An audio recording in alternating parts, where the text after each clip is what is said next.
नमस्कार दोस्तों, स्वागत है आपका रेलिवेंट स्टडी में। आज रेलिवेंट स्टडी में हम पढ़ने वाले हैं संविधान के स्रोत। संविधान के स्रोत यानी संविधान में जो भी हमारे आर्टिकल्स या पार्ट्स या जो कानून लिए गए वो कहाँ से लिए गए, कौन से देश से लिए गए, कौन से देश से कौन सा कानून लिया गया, कौन सा आर्टिकल लिया गया और वो किस तरीके से भारतीय संविधान में समायोजित किया गया।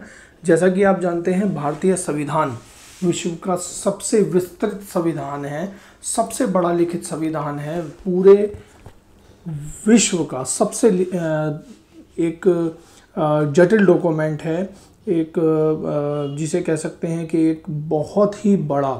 तो इसको पढ़ना और इसको समझना एक बहुत इम्पोर्टेंट टॉपिक बन जाता है एग्ज़ाम की दृष्टि से, क्योंकि एग्ज़ाम में संविधान से रिलेटेड कोई क्वेश्चन ना आए ऐसा नहीं होता है। तो इसको आप बहुत ही ध्यान से पढ़िएगा। शुरू करते हैं। भारतीय शासन अधिनियम 1935। देखिए, भारतीय शासन अधिनियम 1935 में जो आया उससे हमारे मौजूदा संविधान में बहुत सारे आर्टिकल, बहुत सारे अनुच्छेद या कानून लिए गए। तो इसके बारे में पढ़ते हैं। देखिए, भारत शासन अधिनियम 1935 एक जटिल डॉक्यूमेंट था जिसमें लगभग 321 अनुच्छेद और 10 अनुसूचियां थी। सबसे ज़्यादा प्रभाव जो मौजूदा संविधान है हमारा उस पर भारत शासन अधिनियम का ही पड़ा और लगभग 250 अनुच्छेद हमने यहीं से लिए हैं। देखिए, अभी जो भारत का संविधान है उसमें अमेंडमेंट के द्वारा लगभग 400 से कोई 430 बोलता है, कोई 450 बोलता है। तो अमेंडमेंट अगर लगा लें तो 400 के करीब अनुच्छेद हमारे हैं और जिसमें से 250 जो हमारा जब हमने 1947 में अपना 50 में अपना जो संविधान हमने लिया उसमें लगभग 70% भाग इसी अधिनियम से लिया गया था। तो अगला जो चलते हैं हम, वो है भारत शासन अधिनियम 1935 से हमने जो मेन चीज़ें ली वो क्या क्या ली। देखिए, एक तो संघीय व्यवस्था। मैंने इसमें इंग्लिश में भी लिखा है तो आप को पढ़ने में ज़्यादा आसानी होगी, क्योंकि कुछ शब्द ऐसे होते हैं जिसको हम इंग्लिश में अच्छी तरह रिकॉग्नाइज़ कर पाते हैं एग्ज़ाम में भी और हिंदी में नहीं। तो जब एग्ज़ाम में जो बाइलिंगुअल हमारा एग्ज़ाम आता है उसमें कई जो वर्ड होते हैं हमें वो इंग्लिश में देखने पड़ते हैं, या जो इंग्लिश में एग्ज़ाम या प्रिपरेशन की तैयारी कर रहे हैं बच्चों उनको हिंदी में देखने पड़ते हैं।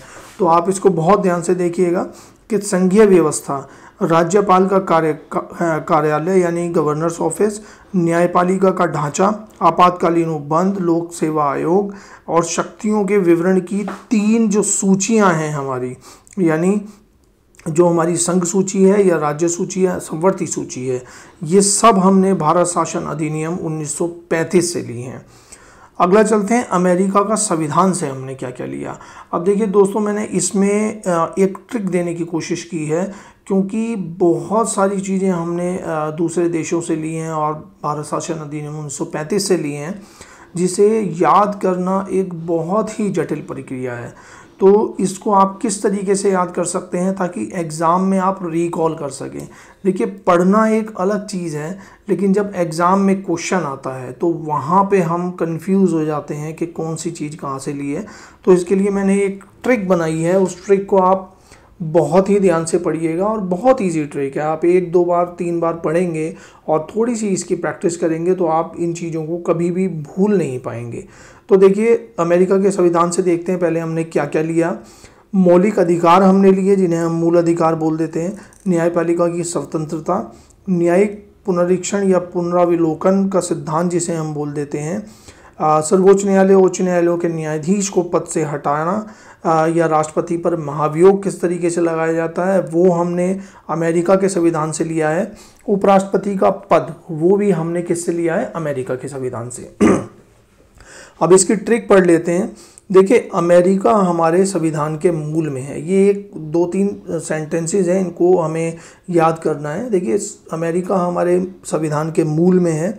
संविधान की रक्षा के लिए न्यायपालिका स्वतंत्र होनी चाहिए। कैसी होनी चाहिए?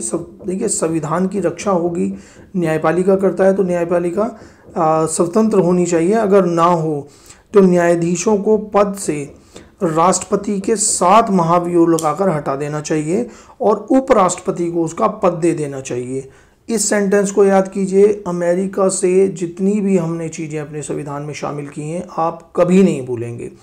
अमेरिका हमारे मूल में है, मूल से मौलिक अधिकार, संविधान की रक्षा के लिए न्यायपालिका स्वतंत्र होनी चाहिए, यानी न्यायपालिका की स्वतंत्रता हमने ली है। अगर ना हो तो न्यायाधीशों को पद से हटाना और राष्ट्रपति के महाभियोग लगाना हमने अमेरिका से लिया है, और उपराष्ट्रपति को उसका पद दे देना चाहिए, यानी उपराष्ट्रपति का पद भी जो हमने लिया है वो लिया है अमेरिका संविधान से। तो ये चीज़ें आप याद कर सकते हैं।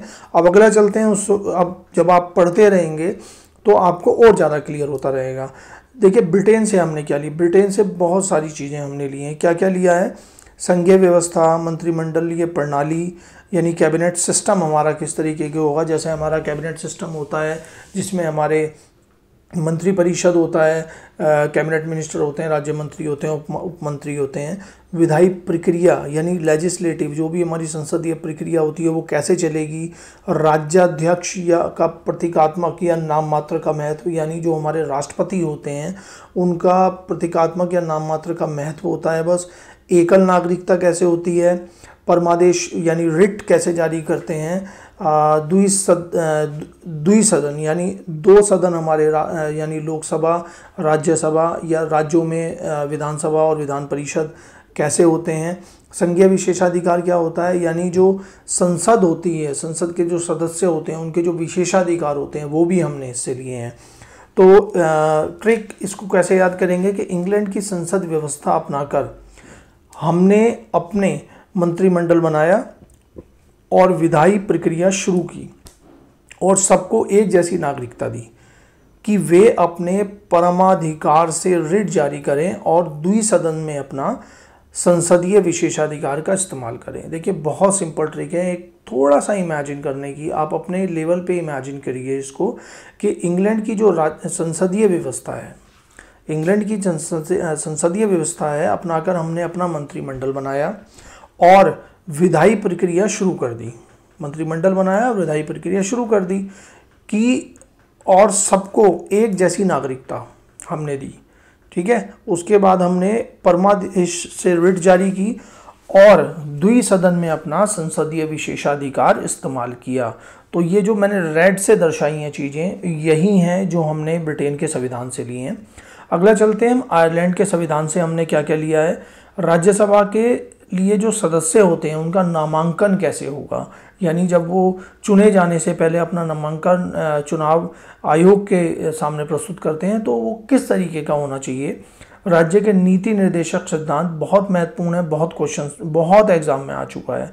राष्ट्रपति की निर्वाचन पद्धति, यानी जो राष्ट्रपति का निर्वाचन होता है हमारे यहाँ वो एकल संक्रमणीय मत प्रणाली जैसा कि आप जानते हैं अप्रत्यक्ष रूप से होता है, तो वो किस तरीके से होता है। बाकी राष्ट्रपति के बारे में आपको और जानकारी चाहिए तो डिस्क्रिप्शन बॉक्स में मैं उसका लिंक डाल दूंगा, आप उसको देख लीजिएगा।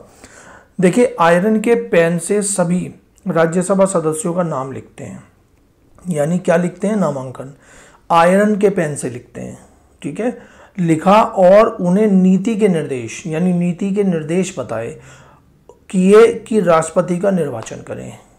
बहुत सिंपल ट्रिक है। आयरन के पेन से सभी राज्यसभा सदस्यों का नाम लिखा और उन्हें नीति के निर्देश दिए कि राष्ट्रपति का वो निर्वाचन करें। ये हमारे 3 चीज़ें आयरलैंड से ली गई हैं। रेड पेन से जो लिखा है वो आप ज़रूर पढ़िएगा क्योंकि वही चीज़ें हैं जो हमने देशों से ली हैं, यानी आयरलैंड के देश से हमने क्या क्या लिया है, राज्यसभा सदस्यों का नामांकन, नीति निर्देशक सिद्धांत और राष्ट्रपति का निर्वाचन। अगला चलते हैं कनाडा का संविधान। कनाडा के संविधान से हमने क्या लिया है, केंद्र द्वारा राज्य के राज्यपालों की नियुक्ति, सशक्त केंद्र के साथ संघीय व्यवस्था, उच्चतम न्यायालय का जो परामर्शी निर्णय होता है, जो राष्ट्रपति भी मांगते हैं, प्रधानमंत्री भी कई बार जब उन्हें लगता है कि ये चीज़ न्याय संगत है या नहीं, कोई बिल या कोई हमने अध्यादेश जारी किया तो न्यायपालिका यानी सुप्रीम कोर्ट का हम क्या करते हैं, वहाँ पे संज्ञान लेते हैं। अवशिष्ट शक्तियों का केंद्र में निहित होना, अब इसे कैसे याद करेंगे, कनाडा में राज्य के राज्यपाल को बुलाकर अवशिष्ट शक्तियाँ केंद्र में निहित कर दी गई, यानी कनाडा में राज्य के राज्यपालों को बुलाया और अवशिष्ट शक्तियाँ जो थी वो सब केंद्र में निहित कर दी गई। अगला चलते हैं हम ऑस्ट्रेलिया का संविधान से हमने क्या क्या लिया, समवर्ती सूची ली, कॉन्करेंट लिस्ट जिसे हम बोलते हैं, देखिए एक हमारी संघ सूची होती है, राज्य सूची होती है, समवर्ती सूची होती है। तो उसमें से जो समवर्ती सूची है वो हमने किससे ली, यानी लिस्ट कॉन्करेंट लिस्ट किससे ली, ऑस्ट्रेलिया से ली। संविधान के दोनों सदनों की संयुक्त बैठक जब बुलाई जाती है, जो राष्ट्रपति बुलाता है और लोकसभा उसकी अध्यक्ष जो हैं उसकी अध्यक्षता करते हैं, व्यापार वाणिज्य और समागम की स्वतंत्रता। तो क्या करेंगे हम, आस लगाकर हमने एक लिस्ट बनाई, लिस्ट से कॉन्करेंट लिस्ट याद कीजिए बनाई गई, जिसमें सदनों की एक संयुक्त बैठक बुलाकर व्यापार की स्वतंत्रता दी गई।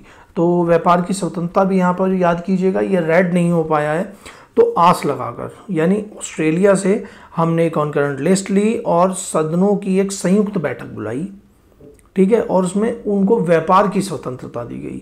तो अगला चलते हैं हम फ्रांस का संविधान।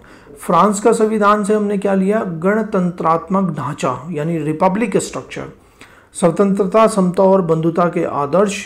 आपको पता है स्वतंत्रता, समता और बंधुता हमारे प्रियम्बल में भी है शब्द। तो इसको कैसे याद करेंगे, फ्रांस में गणराज्य बनाया, फ्रांस में क्या बनाया, एक गणराज्य बनाया जिसमें स्वतंत्रता के साथ बंधुता का आदर्श स्थापित किया गया, जिसमें क्या किया गया, स्वतंत्रता के साथ बंधुता का आदर्श स्थापित किया गया। अगला चलते हैं जर्मनी के संविधान से हमने क्या क्या लिया है, आपातकाल के समय मूल अधिकारों का स्थगन, यानी जो आपातकाल जब लगता है तो उसमें मूल अधिकार जो होते हैं हमारे, यानी 20 और 21 छूट जाते हैं, बाकी सब जो मौलिक अधिकार हैं, जीने के अधिकार को छोड़ के सारे मौलिक अधिकार समाप्त हो जाते हैं उस समय। तो ये किससे लिया है, जर्मनी से। तो जर्मनी में हिटलर ने इमरजेंसी लगाई, बहुत बार इमरजेंसी लगाई है हिटलर ने जर्मनी में, तो आसानी से याद कर सकते हैं। जर्मनी ने हिटलर में इमरजेंसी लगाकर सभी लोगों के मूल अधिकार छीन लिए। हिटलर आप जानते हैं तानाशाह था जर्मनी का, तो इसको बहुत ही आसानी से एक ही लाइन की देखिए ट्रिक है। तो जर्मनी में हिटलर ने इमरजेंसी लगाकर सभी लोगों के मूल अधिकार छीन लिए। दोस्तों बहुत इंपॉर्टेंट टॉपिक है, इनको आप आसानी से याद कर सकते हैं। एक दो बार वीडियो देखेंगे तो आपको आसानी से याद हो जाएंगे, थोड़ी सी प्रैक्टिस करने की ज़रूरत है। तो इसी तरह के वीडियो अगर आप देखना चाहते हैं, राष्ट्रपति, उपराष्ट्रपति, प्रधानमंत्री, पॉलिटी से रिलेटेड जितने भी क्वेश्चन हैं वो सब आप हमारे चैनल पे रेलिवेंट स्टडी पे जाके देख सकते हैं। वीडियो को लाइक, सब्सक्राइब और शेयर भी कीजिएगा ताकि जो भी नई वीडियो आती है वो आपको मिल सके। बेल आइकन भी जरूर दबाइएगा, लेटेस्ट वीडियो आपके पास आ जाएंगी। अगला चलते हैं दक्षिण अफ्रीका का संविधान। दक्षिण अफ्रीका के संविधान से हमने क्या क्या लिया, राज्यसभा के सदस्यों का निर्वाचन, राज्यसभा के सदस्यों का निर्वाचन, संविधान में संशोधन की प्रक्रिया, यानी संविधान में जो हम संशोधन करते हैं वो प्रक्रिया भी हमने दक्षिण अफ्रीका के संविधान से ली है। तो कैसे याद करेंगे इसको, दक्षिण में सभी फ्री राज्यों में सदस्यों का चुनाव किया, राज्यों में सदस्यों का चुनाव किया, यानी राज्यसभा सदस्यों का निर्वाचन जिसमें संविधान में संशोधन किया जा सके। राज्यसभा आसानी से याद हो जाएगा। दक्षिण में सभी फ्री राज्यों में सदस्यों का चुनाव किया जिससे संविधान में संशोधन किया जा सके। अगला चलते हैं हम सोवियत संघ का संविधान। सोवियत संघ यानी जिसे रशिया बोलते हैं हम, उससे हमने क्या क्या लिया है, प्रस्तावना में सामाजिक, आर्थिक और राजनीतिक न्याय का आदर्श, यानी जो हमारा प्रियम्बल है भारतीय संविधान की जो प्रस्तावना है उसमें सामाजिक, आर्थिक और राजनीतिक न्याय का जो आदर्श दिया गया है वो सोवियत संघ से लिया गया। मौलिक कर्तव्य यानी फंडामेंटल ड्यूटीज जो हमारी होती हैं, तो इसको कैसे याद करेंगे, सभी का संघ बना के, सभी का संघ बना के यानी सोवियत संघ, प्रस्तावना में SARO, तो इसको आपको याद करना है सामाजिक, आर्थिक और राजनीतिक न्याय, SARO को मौलिकता के कर्तव्य बताए गए, यानी सारों को, सारों से आप याद रखिएगा, सारों को मतलब सभी को, सभी का संघ बना के प्रस्तावना में सारों को मौलिकता का कर्तव्य बताया गया। तो इसको बहुत ही आसानी से सामाजिक, आर्थिक, राजनीतिक न्याय और मौलिकता के कर्तव्य हमने किससे लिए हैं, सोवियत संघ से। अगला चलते हैं जापान का संविधान। देखिए जापान के संविधान से हमने एक ही चीज़ ली है, प्रोसीजर एस्टेब्लिश्ड बाय लॉ, यानी विधि द्वारा स्थापित प्रक्रिया। जो भी हमारी जितनी भी प्रक्रिया होती हैं, संसद में जितनी भी कार्यवाही होती हैं या हमारी न्यायपालिका भी चलती है, वो किससे चलती हैं, विधि से चलती हैं।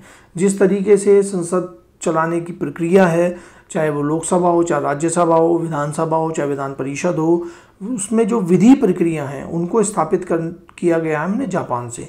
तो कैसे करेंगे इसको याद? पान खा के सब कानून की प्रक्रिया स्थापित करने की बात करते हैं, यानी पान खाकर जापान कानून की प्रक्रिया स्थापित करने की बात करते हैं। तो देखिए कितनी आसानी से आपको ये सारी ट्रिक हो गई। एक दो बार अगर आप पढ़ेंगे तो ये सारी ट्रिक आपको याद हो जाएंगी। वीडियो को लाइक, सब्सक्राइब और शेयर ज़रूर कीजिए ताकि आपके दोस्तों को भी इसका बेनिफिट मिल सके। धन्यवाद।